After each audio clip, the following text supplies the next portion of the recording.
ನಮಸ್ತೆ. ಎಲ್ಲರೂ ಹೇಗಿದ್ದೀರಾ? ಹೋಪ್ ಎಲ್ಲರೂ ಚೆನ್ನಾಗಿದ್ದೀರಾ ಅಂತ ಭಾವಿಸ್ತಾ ಇದ್ದೀನಿ. ಇವತ್ತಿನ ಸಂಚಿಕೆ ಆಸೆ ಸೀರಿಯಲ್ ಏನಾಗುತ್ತೆ ಅಂತ ನೋಡೋಣ ಬನ್ನಿ. ಯಾರೆಲ್ಲ ನನ್ನ ಚಾನಲ್ ಇನ್ನೂ ಸಬ್ಸ್ಕ್ರೈಬ್ ಮಾಡ್ಕೊಂಡಿಲ್ಲ ಸಬ್ಸ್ಕ್ರೈಬ್ ಮಾಡಿ. ಯಾರೂ ಕೂಡ ಸಬ್ಸ್ಕ್ರೈಬ್ ಮಾಡ್ಕೊಂಡಲ್ಲೇ ನೋಡ್ತಾ ಇದ್ದೀರಾ, ಸಬ್ಸ್ಕ್ರೈಬ್ ಮಾಡ್ಕೊಂಡು ನೋಡಿ, ವಿಡಿಯೋ ಮಾಡೋಕ್ಕೆ ಹೆಲ್ಪ್ ಆಗುತ್ತೆ. ಬನ್ನಿ ಇವತ್ತಿನ ಸಂಚಿಕೆ ಏನಾಗುತ್ತೆ ಅಂತ ನೋಡೋಣ. ಈ ಕಡೆ ಅರುಣ್ ಕನಕ ಮಾತಾಡ್ತಾ ಇರ್ತಾರೆ ದೇವಸ್ಥಾನದಲ್ಲಿ. ಅರುಣ್ ಕನಕನ ಹತ್ರ ಹೇಳ್ತಾನೆ, ನಮ್ಮ ತಾಯಿಗೆ ಹುಷಾರಿರಲ್ಲ, ಆವಾಗ ಮದುವೆ ಮಾಡ್ಕೊ ಅಂತ ಹೇಳ್ತಾ ಇರ್ತಾರೆ. ಅವಾಗ ಕನಕ ಹೇಳ್ತಾನೆ, ಮತ್ತು ಮಾಡ್ಕೋಬೇಕು ತಾನೇ ಅಂತ ಹೇಳ್ತಾಳೆ ಕನಕ. ಮಕ್ಕಳು ಮದುವೆ ಮಾಡಬೇಕು ಅನ್ನೋದು ಎಲ್ಲ ತಾಯಂದಿರ ಆಸೆ ಅಲ್ವಾ, ಮಾಡ್ಕೊಳ್ಳಿ ಅಂತ ಹೇಳ್ತಾಳೆ ಕನಕ. ಮಾಡ್ಕೋಬೋದು, ಆದರೆ ಏನಾದರೆ ಅಂತ ಕನಕ ಹೇಳ್ತಾಳೆ. ನನಗೆ ಸುತ್ತಿ ಬಳಸಿ ಮಾತಾಡೋಕ್ಕೆ ಇಷ್ಟ ಇಲ್ಲ ಅಂತ ಅರುಣ್ ಹೇಳ್ತಾನೆ. ನಾನು ತುಂಬ ಸ್ಟ್ರೈಟ್ ಫಾರ್ವರ್ಡು, ನನ್ನ ಮನಸ್ಸಲ್ಲಿ ಏನಿದೆ ಅದನ್ನು ಸ್ಟ್ರೈಟಾಗಿ ಹೇಳ್ತೀನಿ ಅಂತ ಹೇಳ್ತಾನೆ. ಸರಿ ಮಾತಾಡಿ ಅಂತ ಹೇಳ್ತಾಳೆ. ನನಗೆ ನೀವಂದರೆ ತುಂಬ ಇಷ್ಟ, ನನ್ನನ್ನು ಮದುವೆ ಆಗ್ತೀರಾ ಅಂತ ವರುಣ್ ಕೇಳ್ತಾನೆ. ಆವಾಗ ಕನಕ ಶಾಕಲ್ಲಿ ನಿಂತ್ಕೊಂಡು ವರುಣ್ ಮುಖನೇ ನೋಡ್ತಾ ಇರ್ತಾಳೆ. ನಿಮ್ಮನ್ನು ಮದುವೆ ಆದರೆ ನನ್ನ ಜೀವನ ತುಂಬ ಚೆನ್ನಾಗಿರುತ್ತೆ ಅಂತ ಅಂದ್ಕೊಂಡಿದ್ದೀನಿ. ಸಡನ್ನಾಗಿ ಹಿಂಗೆ ಹೇಳ್ತಾ ಇದ್ದಾನೆ ಅಂತ ಅಂದ್ಕೋಬೇಡಿ. ನಿಮ್ಮ ಹೆಲ್ಪಿಂಗ್ ನೇಚರ್ ನಂಗೆ ತುಂಬಾ ಇಷ್ಟ ಆಯಿತು. ನಮ್ಮ ಅಮ್ಮನ ಮೇಲೆ ತೋರಿಸ್ತಿರೋ ಅಕ್ಕರೆ ನನಗೆ ಇನ್ನೂ ಇಷ್ಟ ಆಯಿತು. ನಿಮ್ಮನ್ನು ಆಸೆ ಪಡ್ತಾ ನಾರ್ಮಲಾಗಿ ನಿಮ್ಮನ್ನು ಮಾತಾಡ್ಸೋಕ್ಕೆ ನನಗೆ ಇಷ್ಟ ಆಗ್ತಾಯಿಲ್ಲ.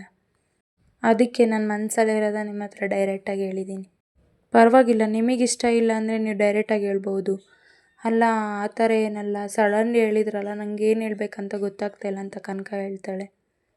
ಸಡನ್ಲಿ ನೋಡಿದಾಗಲ್ಲ ಒಬ್ಬರು ನಮಗಿಷ್ಟ ಆಗೋದು, ಹಾಗಲ್ಲ, ನನ್ನ ಮದುವೆ ಬಗ್ಗೆ ಏನು ಯೋಚನೆ ಮಾಡಿಲ್ಲ ಅಂತ ಕನಕ ಹೇಳ್ತಾಳೆ. ನಾನಿನ್ನೂ ಮದುವೆ ಬಗ್ಗೆ ಯೋಚನೆ ಮಾಡಿಲ್ಲ. ನನ್ನ ಮದುವೆ ಎಲ್ಲ ನಮ್ಮ ಅಕ್ಕ ಭಾವ ಜವಾಬ್ದಾರಿ ವಹಿಸ್ಕೊಂಡಿದ್ದಾರೆ. ಮತ್ತು ನನಗೆ ತುಂಬಾ ಜವಾಬ್ದಾರಿ ಇದೆ. ನಮ್ಮಮ್ಮನ್ನ ಸಾಕಬೇಕು, ನನ್ನ ತಮ್ಮ ಇನ್ನೂ ಚಿಕ್ಕವನು, ಎಲ್ಲ ಜವಾಬ್ದಾರಿ ನನ್ನ ಮೇಲೆ ಇದೆ ಅಂತ ಕನಕ ಹೇಳ್ತಾಳೆ. ಪರವಾಗಿಲ್ಲ, ನಿಮ್ಮ ಆಸೆನೂ ನಾನು ಗೌರವಿಸ್ತೀನಿ. ನೀವು ಯೋಚನೆ ಮಾಡಿ ಹೇಳಿ. ನಾನು ಇದ್ರ ಬಗ್ಗೆ ನಮ್ಮಮ್ಮನ ಹತ್ರ ಮಾತಾಡಿಲ್ಲ. ನೀವೇನು ಹೇಳ್ತೀರಾ ಅದ್ರ ಮೇಲೆ ಡಿಸೈಡ್ ಆಗಿ ನಾನು ನಮ್ಮಮ್ಮನ ಹತ್ರ ಮಾತಾಡಬೇಕು ಅಂತ ಇದ್ದೆ. ನಿಮ್ಮ ಒಪಿನಿಯನ್, ನೀವು ಯೋಚನೆ ಮಾಡಿ ಹೇಳಿ, ನಿಮ್ಮ ಇಷ್ಟ. ನಿಮ್ಗೆ ಒಪ್ಪಿಗೆ ಆದರೆ ಒಪ್ಪಿಗೆ ಅಂತ ಹೇಳಿ ಅಂತ ಹೇಳ್ತಾನೆ. ಇಲ್ಲ, ಒಂದು ಸ್ವಲ್ಪ ಟೈಮ್ ಬೇಕು, ಯೋಚನೆ ಮಾಡಿ ಹೇಳ್ತೀನಿ ಅಂತ ಕನಕ ಹೇಳ್ತಾಳೆ. ಈ ಕಡೆ ಕನಕರಮ್ಮ ಅರುಣ್ ಅಮ್ಮ ಬರ್ತಾರೆ. ಬಂದುಬಿಟ್ಟು ಅರುಣ್ ಅಂತ ಹೇಳ್ತಾರೆ. ಅರುಣ್ ಹೊರಡೋಣಪ್ಪ ಅಂತ ಹೇಳ್ತಾನೆ. ಹಾಂ ಅಮ್ಮ ಹೊರಡೋಣ ಅಂತ ಹೇಳ್ತಾರೆ. ಅಮ್ಮ, ನೀವಿವತ್ತು ಸಿಕ್ಕಿದ್ದು ನಮಗೆ ತುಂಬಾ ಸಂತೋಷ ಆಯಿತು ಅಂತ ಅರುಣ್ ತಾಯಿ ಹೇಳ್ತಾರೆ. ನಿಜ ಹೇಳ್ತಿದ್ದೀನಿ, ನಿಮ್ಮ ಮಗಳು ಕನಕನ್ನ ತುಂಬ ಚೆನ್ನಾಗಿ ಬೆಳೆಸಿದ್ದೀರಾ. ಕನಕರಮ್ಮ ಹೇಳ್ತಾರೆ. ಹಣ ಇಲ್ದವ್ರಿಗೆ ಗುಣನೇ ತಾನೇ ಅಮ್ಮ ಆಸ್ತಿ ಅಂತ. ನನ್ನ 3 ಜನ ಮಕ್ಕಳು ಹೀಗೆ ಅಮ್ಮ. ವರುಣ್ ತಾಯಿ, ಸರಿ ಅಮ್ಮ, ನಾವಿನ್ನು ಹೊರಡ್ತೀವಿ ಅಂತ. ಸರಿ ಆಯಿತು ಅಂತ ಹೇಳ್ತಾರೆ ಕನಕನಮ್ಮನು. ಈ ಕಡೆ ವರುಣ್, ಬಾರಪ್ಪ ಹೋಗೋಣ ಅಂತ ಹೇಳಿ ಹೊರಡ್ತಾರೆ ದೇವಸ್ಥಾನದಿಂದ ಎಲ್ಲರೂ. ಈ ಕಡೆ ಮನೋಜ್ ಮನೆ ಕೊಂಡ್ಕೊಂಡಿದ್ದವನು ಸಿಗ್ತಾನೆ. ಅವನನ್ನೇ ನೋಡ್ಕೊಂಡು ಮನೋಜ್ ನಿಂತಿರ್ತಾನೆ. ಅವನು ಫೋನಲ್ಲಿ ಮಾತಾಡ್ಕೊಂಡು ರೋಡಲ್ಲಿ ಹೋಗ್ತಾ ಇರ್ತಾನೆ. ಅವನು ಯಾರ ಹತ್ರನೋ ಫೋನಲ್ಲಿ ಮಾತಾಡ್ಕೊಂಡು ಹೋಗ್ತಾ ಇರ್ತಾನೆ. ಇಷ್ಟ ಇದ್ದರೆ ತೊಗೊಳ್ರಿ, ನಿಮಗೆ 100 ಜನ ಇದ್ದಾರೆ ನನಗೆ ಮನೆ ತೊಗೊಳಕ್ಕೆ ಕ್ಯೂ ನಿಂತಿದ್ದಾರೆ ಅಂತ ಫೋನಲ್ಲಿ ಮಾತಾಡ್ಕೊಂಡು ಹೋಗ್ತಿರ್ತಾನೆ. ಮನೋಜ್ ಈ ಕಡೆ ಅವನನ್ನೇ ನಿಂತ್ಕೊಂಡು ನೋಡ್ತಾ ಇರ್ತಾನೆ. ಅವನಿಗೆ ದುಡ್ಡು ಕೊಟ್ಟಿದ್ದು ಎಲ್ಲ ನೆನೆಸ್ಕೊಂಡು ನೋಡಿಕೊಂಡೇ ನಿಂತಿರ್ತಾನೆ. ಇವನ ಪಾಡಿಗೆ ಇವನು ಫೋನಲ್ಲಿ ಮಾತಾಡ್ಕೊಂಡು ಹೋಗ್ತಾನೆ. ಫೋನಲ್ಲಿ ಮಾತಾಡ್ಕೊಂಡು ಕಾರ್ ಹತ್ರ ಹೋಗ್ತಾ ಇರ್ತಾನೆ.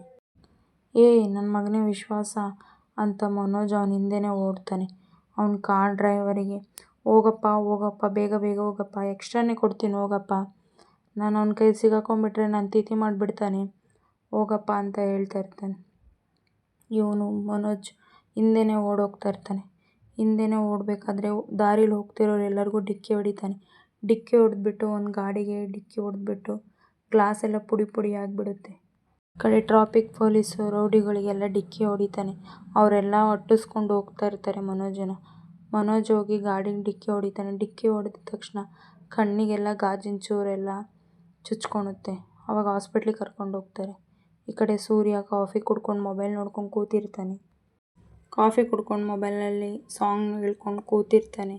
ಆ ಕಡೆಯಿಂದ ಶಾಂತಿ ಬಂದು ಕೆಳಗಡೆ ಬಿದ್ದುಬಿಡ್ತಾಳೆ. ಬಿದ್ದಾಗ ಸೂರ್ಯ ಹತ್ರ ಹೋಗಿ, ಸಕ್ಕರೆ ಕೈ ಕೊಡು ಸಕ್ಕರೆ ಅಂತ ಹೇಳ್ತಾಳೆ. ಶಾಂತಿ, ಬಿಡೋ ಫಸ್ಟ್ ಕೈ ಬಿಡು ಅಂತ ಹೇಳ್ತಾನೆ. ಆವಾಗ ಸೂರ್ಯ ಬಿಟ್ಟು ಸೈಡಲ್ಲಿ ನಿಂತ್ಕೊತಾನೆ. ಬೇಜಾರಲ್ಲಿ ನಿಂತ್ಕೊಂಡು ಶಾಂತಿನೇ ನೋಡ್ತಾ ಇರ್ತಾನೆ. ನಿನ್ನಿಂದ ನಾನು ಬಿದ್ದು ತುಂಬ ದಿನನೇ ಆಗಿದೆ. ಇವಾಗೇನು ಹೊಸ್ತಲ್ಲ, ಅದರಿಂದ ಎದ್ದೊಂಡ್ರೆ ಸಾಕು ಅನ್ನಿಸ್ತೈತೆ ಅಂತ ಶಾಂತಿ ಸೂರ್ಯನ ಮನ್ಸಿಗೆ ನೋವಾಗೋ ಥರ ಮಾತಾಡ್ತಾಳೆ. ಆವಾಗ ಸೂರ್ಯ ರವಿ ರವಿ ಅಂತ ಕರೀತಾನೆ. ಆವಾಗ ರವಿ ಏನಾಯ್ತೋ ಅಂತ ಬರ್ತಾನೆ ಶಾಂತಿ ಹತ್ರ. ಕೈ ಹಿಡಿದು ಎಬ್ಬರಿಸು ಅಂತ ಸೂರ್ಯ ಹೇಳ್ತಾನೆ. ರವಿ ಆವಾಗ ಅಮ್ಮ ನಿನಗೇನಾಯಿತು? ಅಯ್ಯೋ ರವಿ ಜಾರ್ ಬಿದ್ದುಬಿಟ್ಟೆ ಕಣಪ್ಪ ಅಂತ ಶಾಂತಿ ಹೇಳ್ತಾಳೆ.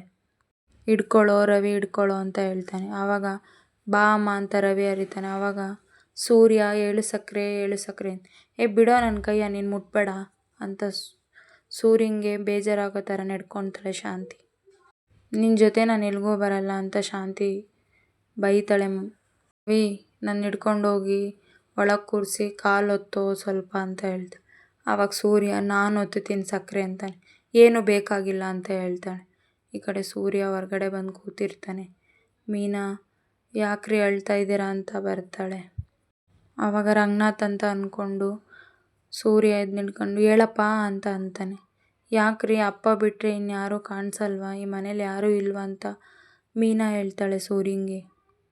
ತಾಯಿಗೆ ಬೇಡದೇ ಇರೋ ಮಗ ಯಾವತ್ತಿದ್ರೂ ಅನಾಥನೇ ಅಲ್ವಾ ಅಂತ ಸೂರ್ಯ ಹೇಳ್ತಾನೆ. ಸಕ್ಕರೆ ನನಗೆ ಹಿಂಗೆಲ್ಲ ಅವಮಾನ ಮಾಡ್ಬೇಕಾರೆ ಅವರೊಬ್ಬರೇ ಕಣೆ ನನಗೆ ಸಮಾಧಾನ ಮಾಡ್ತಿದ್ದಿದ್ದು ಅಂತ ಮೀನಾಗೆ ಹೇಳ್ತಾನೆ ಸೂರ್ಯ. ಮೀನಾ ರೀ, ನಾನು ನಿಮ್ಮ ಮನೆಗೆ ಬಂದು 2 ವರ್ಷ ಆಯಿತು, ನಾನು ಇದ್ದೀನಿ ಅಂತ ನಿಮಗೆ ಗೊತ್ತಾಗ್ತಾ ಇಲ್ವಾ ಅಂತ ಹೇಳ್ತಾಳೆ. ಆವಾಗ ಸೂರ್ಯ ತುಂಬ ಬೇಜಾರು ಮಾಡ್ಕೊಂಡು ನಿಂತ್ಕೊತಾನೆ. ಪ್ರಪಂಚದಲ್ಲಿ ಎಂಥ ಕೆಟ್ಟ ಮಕ್ಕಳಿದ್ರು ತಾಯಿ ಕ್ರೂರಿಯಾಗಿರಲ್ಲ, ನನ್ನ ವಿಷಯದಲ್ಲಿ ಯಾಕೆ ಈ ಥರ ಅಂತ ಸೂರ್ಯ ಹೇಳಿ ತುಂಬಾ ಅಳ್ತಾನೆ ಮೀನನ ಹತ್ರ. ನಾನು ರಾವಣನ ಥರ ಅಲ್ಲ, ಕೀಚಕನ ಥರನೂ ಅಲ್ಲ, ಯಾಕೆ ನನ್ನ ಇಷ್ಟೊಂದು ದ್ವೇಷಿಸ್ತಾಳೆ ಸಕ್ಕರೆ?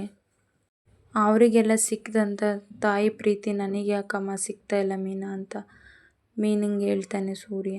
ಮೀನಾ ಸಮಾಧಾನ ಮಾಡ್ತಾಳೆ. ತಾಯಿ ಅಂದರೆ ಎಷ್ಟು ಧೈರ್ಯ, ನನಗೆ ಯಾಕೆ ಇಲ್ಲ ಆ ಥರ ಅಂತ ಸೂರ್ಯ ಮತ್ತೆ ಹೇಳ್ತಾನೆ. ಸರಿ ಆಯಿತು, ಸಮಾಧಾನ ಮಾಡ್ಕೊಳ್ಳಿ, ಬನ್ನಿ ಹೋಗೋಣ ಅಂತ ಮೀನಾ ಕರ್ಕೊಂಡು ಹೋಗ್ತಾಳೆ ಒಳಗಡೆ. ಈ ಕಡೆ ಶಾಂತಿ ಕಾಲನ್ನ ರವಿ ಒತ್ತುತ್ತಾ ಇರ್ತಾನೆ. ಅಯ್ಯಯ್ಯೋ ನಿಧಾನಕ್ಕೆ ಕಣೋ ರವಿ ಅಂತ. ಅದಕ್ಕೆ ಅಮ್ಮ ಹೇಳೋದು ವಯಸ್ಸಾದಮೇಲೆ ಸ್ವಲ್ಪ ನಿಧಾನಕ್ಕೆ ಓಡಾಡಬೇಕಂತ. ಯಾರಿಗೂ ಹೇಳ್ತಾ ಇದೆಯಾ ನೀನು ವಯಸ್ಸಾಗಿದೆ ಅಂತ? ನಾನಿನ್ನೂ ರೇಷ್ಮೆ ಹುಳುಕಾದ್ರೂ ಇದಾಗ್ಬಿಡುತ್ತೆ, ರೇಷ್ಮೆ ಬಟ್ಟೆಗೇನಾದರೂ ಇದಾಗುತ್ತೇನೋ, ವಯಸ್ಸಾಗುತ್ತೇನೋ, ಹಾಗೆ ಕಣೋ ನಾನು ರೇಷ್ಮೆ ಬಟ್ಟೆ ಇದ್ದಂಗೆ ಅಂತ ಶಾಂತಿ ರವಿ ಹತ್ರ ಹೇಳ್ತಾಳೆ. ಏನು ನಡಿಬೇಕಾದ್ರೆ ಕಾಲು ಜಾರಿದ್ನಪ್ಪ, ಅದಕ್ಕೆ ನನಗೆ ವಯಸ್ಸಾಯ್ತೆ ಅಂತ ಅಂದ್ಕೊಂಡಿದ್ಯಾ? ಅಲ್ಲಮ್ಮ, ಸೂರ್ಯನ ವಿಚಾರದಾಗ ಆ ಥರ ಎಲ್ಲ ನಡ್ಕೋಬಾರ್ದಾಯ್ತು ನೀನು ಅಂತ. ಈ ಕಡೆ ಸೂರ್ಯನು ಮೀನನು ಒಳಗಡೆ ಬರ್ತಿದ್ದಂಗೆ ಶಾಂತಿ ಫೋನ್ ರಿಂಗ್ ಆಗುತ್ತೆ. ಆವಾಗ ಸೂರ್ಯ ನಾನೇ ತೊಗೊಂಬರ್ತೀನಿ ಅಂತೇಳಿ ಫೋನ್ ಕೊಡ್ತಾನೆ. ಆ ಕಡೆಯಿಂದ ರೋಹಿಣಿ ಫೋನ್ ಮಾಡಿ ಅಳ್ತಾ ಇರ್ತಾಳೆ ತುಂಬಾ.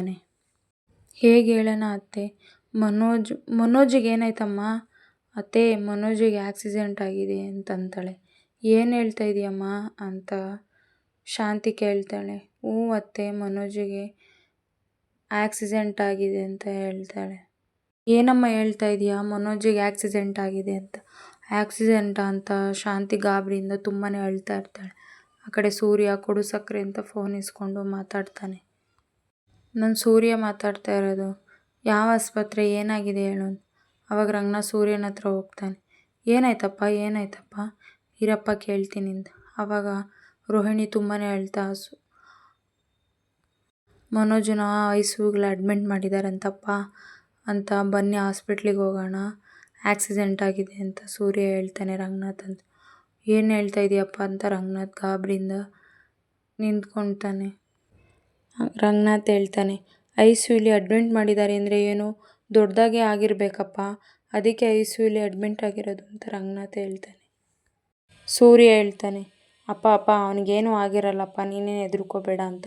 ಶಾಂತಿ, ಅವನಿಗೇನಾದರೂ ಆದರೆ ನಾನಂತೂ ಬದುಕಿರಲ್ಲ ಅಂತ ಹೇಳ್ತಾನೆ. ಈ ಕಡೆ ರೋಹಿಣಿ ಸಿಸ್ಟ್ರು ಬರ್ತಾರೆ. ಏನಾಯ್ತು ಸಿಸ್ಟರ್ ನನ್ನ ಗಂಡಂಗೆ ಅಂತ ಕೇಳ್ತಾನೆ.